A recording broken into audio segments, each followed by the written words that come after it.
Hi friends, எல்லோரும் எப்படி இருக்கிறீங்க? கர்த்தருடைய கிருபையினால் எல்லோரும் நலமாக இருப்பீர்கள் என்று நான் நம்புகிறேன். இன்றைக்கு என்ன சிந்தனைக்கு எடுத்துக்கொண்ட தலைப்பு என்னென்னா, மற்றவர்கள் உயரும்போது நாம் பொறாமைப்படுகிறோமா அல்லது ஆசீர்வதிக்கிறோமா?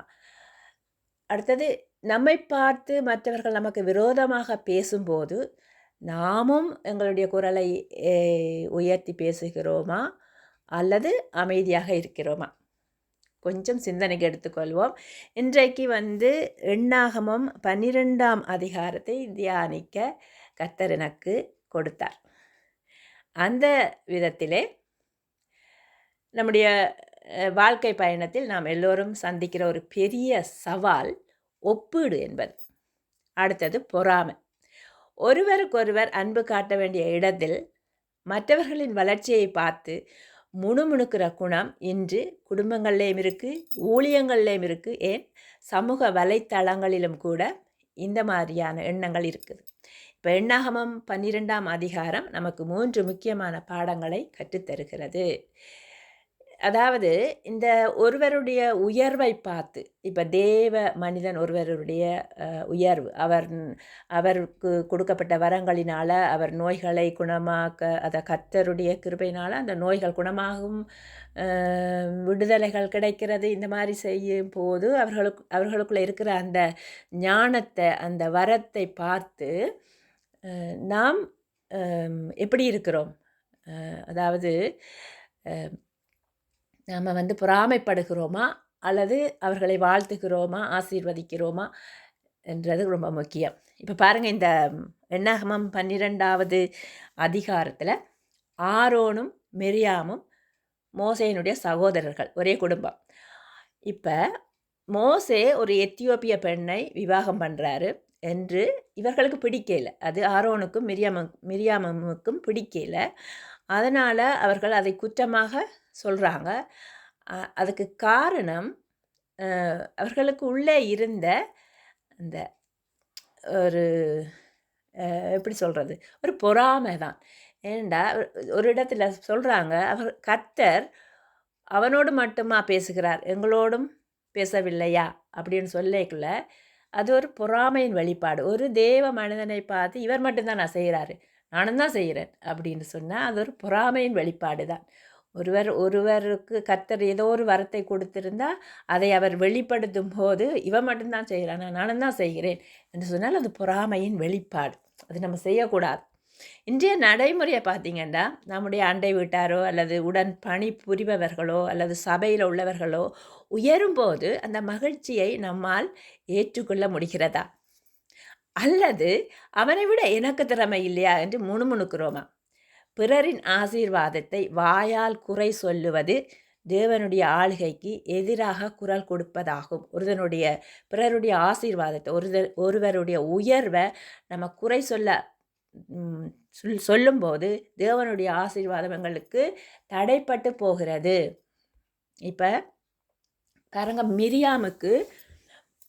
மிரியாமும் ஆரோனும் அந்த மோசையை பார்த்து இந்த மாதிரி பேசுகிறாங்க. அவனுக்கு விரோதமாக பேசும்போது கர்த்தர் மிரியாமுக்கு தண்டனை கொடுக்குறார். என்னென்னா வெண்குஷ்டம், அவளுக்கு வெண்குஷ்டம் வந்தது, தண்டனை கொடுக்கிறார். சரியா? அது மாதிரி நாம் பேசினால், தேவனுடைய பிள்ளைகளை பார்த்து குறை குற்றங்கள், நாம் பொறாமையின் நிமித்தம் பேச ஆரம்பித்தால் நம்மளுடைய ஆசீர்வாத தடை, அவளுக்கு வந்த வெண்குஷ்டத்தை போல் ஒரு 7 நாள் அவள் அந்த பாளையத்தை விட்டு வெளியே இருக்க வேண்டியது தண்டனை இருந்தது. அவள் மன்னிப்பு கேட்கல, அவளுக்கு பதிலாக மோசே மன்னிப்பு கேட்டார், ஜெபம் பண்ணினார். அப்போ தடை இருந்தது.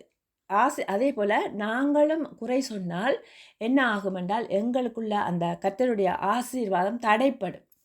நல்ல கவனத்தில் வச்சுருங்க. ஒரு தேவ பிள்ளைகளை, தேவ மனிதர்களை, யாரே என்றாலும் கூட அவருடைய உயர்வை கண்டு பொறாமைப்பட்டு இவனால் தான் மட்டும்தான் முடியுமா, என்னாலும் முடியும் என்று சொல்லி கர்வமாக பேசினாலும் அது குறைதான். அந்த குறை அப்படி ஆசீர்வாதத்தை குறைக்கிற குறையாக அது இருக்கும். ஆகவே அந்த மாதிரி நாங்கள் பேசக்கூடாது.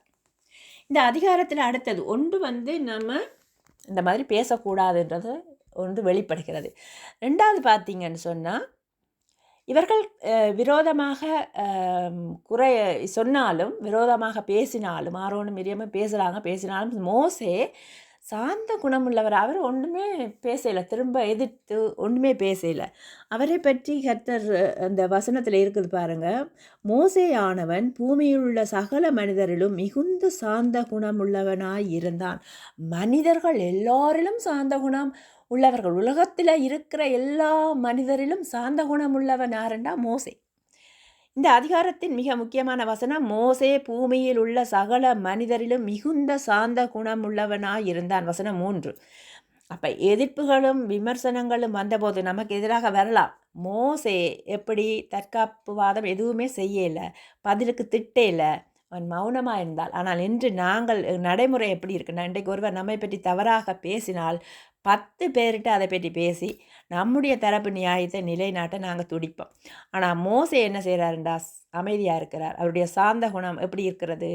என் சார்பில் பேசுவதற்கு தேவன் இருக்கிறார் என்ற அசைக்க முடியாத நம்பிக்கை அவர் வைத்திருந்தார். அப்போ நாம் அமைதியாக இருக்கும்போது எங்கள் சார்பில் பேச வேண்டியவர் கர்த்தர்.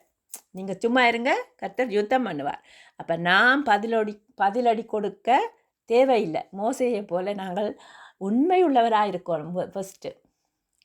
ஏண்டா மோசே உண்மை உள்ளவராக இருந்தபடியாத்தான் தேவன் முகமுகமாக அவரோட பேசுகிறார். சரியா? இதில் ஒரு விஷயம் கவனிக்க வேண்டி இருக்குது. மோசே தேவனே சொல்லுவார், தீர்க்கதரிசிகளுக்கு கர்த்தர் தரிசனங்கள் மூலமும் சொப்பனங்கள், அதாவது கனவுகள் மூலமும் தான் பேசுவார். தீர்க்கதரிசிகளோடு கர்த்தர் பேசுவது எப்படி? கனவுகள் மூலமும் தரிசனங்கள் மூலமும் பேசுவார்.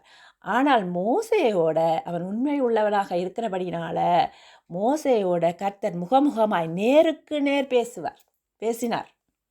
அவன் எவ்வளவு உயர்ந்தவன் என்றது அதிலேருந்து தெரியுது. தகுதி எவ்வளவு உயர்வானது, மற்றவர்கள் பார்க்க தகுதி எவ்வளவு உயர்வானதுன்னு தெரியுது. அதுதான் மோசே. அப்போ மோசே, அப்படிப்பட்ட மோசே காரணம் அவனுடைய அமைதி, சாந்த குணம். அடுத்தது, மிரியாமுக்கு தண்டனை கிடைத்த போது ஆரோன் தன்னுடைய தவறை உணர்ந்து, அப்போ தான் ஆரோன் தன்னுடைய தவறை உணர்ந்து மன்னிப்பு கேட்குறான் மோசேட்ட. மோசே உடனே கர்த்தரிடம் மன்றாடுகிறார். சரியா? தேவனே அவளை, அந்த மிரியாமுக்கு அந்த வெண்குஷ்டத்தை குணமாக்க சொல்லி மோசேட்ட வந்து மன்னிப்பு கேட்கும்போது, ஆரோன் வந்து மன்னிப்பு கேட்குறார். மன்னிப்பு கேட்கும்போது மோசே வந்து தேவனிடம் மன்றாடுகிறார்.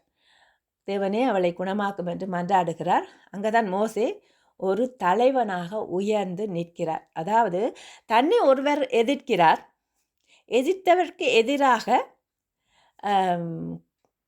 பேசாமல், எதிராக குறை சொன்னவன் என்றதெல்லாம் மறந்து அவருடைய ஆரோக்கியத்துக்காக மோசே ஜெபிக்கிறார். இதுதான் ஒரு தலைவன், ஒரு பாஸ்டர், ஒரு ஊழியக்காரர், ஒரு சபை, ஒரு தலைவன், ஒரு கூட்டத்தின் தலைவன் எப்படி இருக்கணும் வேண்டாம், ஃபஸ்ட்டு மன்னிக்கணும், அவங்களுக்காக ஜெபிக்கணும். அப்படிப்பட்டவன் தான் தலைவனாக இருக்க முடியும்.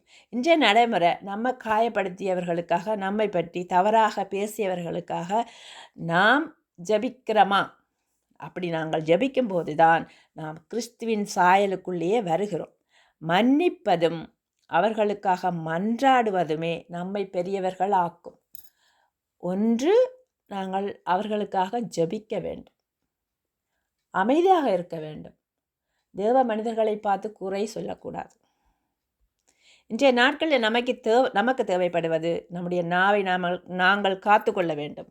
முணுமுணுப்புக்கு இடம் தராமல் பிறரை ஆசீர்வதிக்கிற நாவாக நம்முடைய நாவை மாற்றிக்கொள்ளுவோம். அடுத்தது, சாந்த குணத்தை கடைபிடிக்க வேண்டும். விமர்சனங்கள் வரும்போது உணர்ச்சி வசப்படக்கூடாது, அமைதியை கடைபிடிக்க வேண்டும். கடவுள் பார்த்து கொள்ளுவார் என்ற ஒரு அசைக்க முடியாத நம்பிக்கையை நாங்கள் வளர்த்து கொள்ள வேண்டும். மன்னிப்பு செய்ய வேண்டும். மன்னிப்பின் கரங்களை நாங்கள் நீட்டுவோம். யாராவது நமக்கு எதிராக செயல்பட்டால் அவர்களுக்காக ஜெபிப்போம். அதுதான் தேவன் எதிர்பார்க்கிற கிறிஸ்தவ முதிர்ச்சி. ஓகேவா? நாங்கள் ஜெபிப்போமா? எங்கள் அன்பு ஆண்டவரே, இந்த அருமையான வசனத்தின் மூலம் எங்களோடு பேசினதற்காக நன்றியப்பா. எங்களை சுற்றி பொறாமையோ அல்லது முணுமுணுப்போ வரும்போது மோசேயைப் போல சாந்த குணத்தை கடைப்பிடிக்க எங்களுக்கு உதவுங்கள். மற்றவர்கள் தவறு செய்யும்போது அவர்களை குறை கூறாமல் அவர்களுக்காக ஜெபிக்கிற அன்புள்ள இருதயத்தை எங்களுக்கு தாருமப்பா.